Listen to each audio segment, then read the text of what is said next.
92.1% of Victorians have now had a first dose of COVID-19 vaccine, and 77.5% have had their second dose.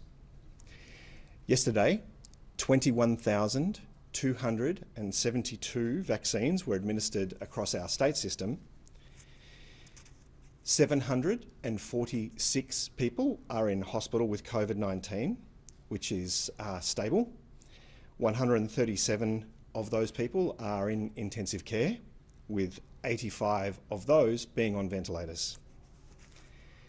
Very sadly, 25 Victorians have lost their lives from COVID-19 that we are reporting today.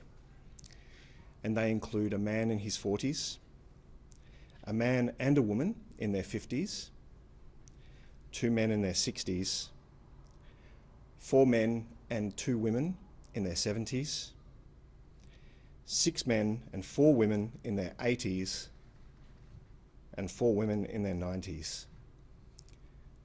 So it's going to be a really difficult time for the family and friends of those 25 Victorians, and we pass our deepest condolences to their loved ones in these challenging times. There were 82,648 tests processed yesterday, which is another really strong number, and thanks to Victorians for coming forward to be tested when they have symptoms of COVID-19.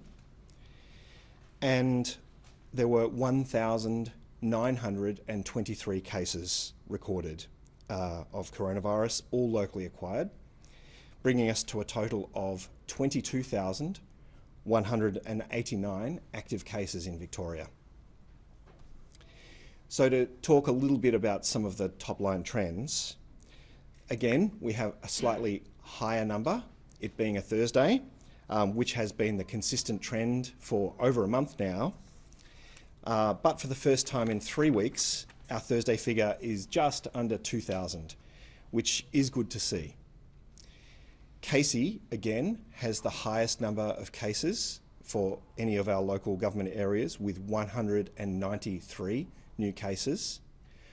Did also want to mention Glen Eira in the southeast, which had 57 new cases yesterday, which is a significant uptick on what we've seen previously in that area. Turning to regional Victoria, there were 38 new cases reported in Wodonga, and we know that testing demand has been very high in Albury-Wodonga, and thank everyone in that community for coming forward.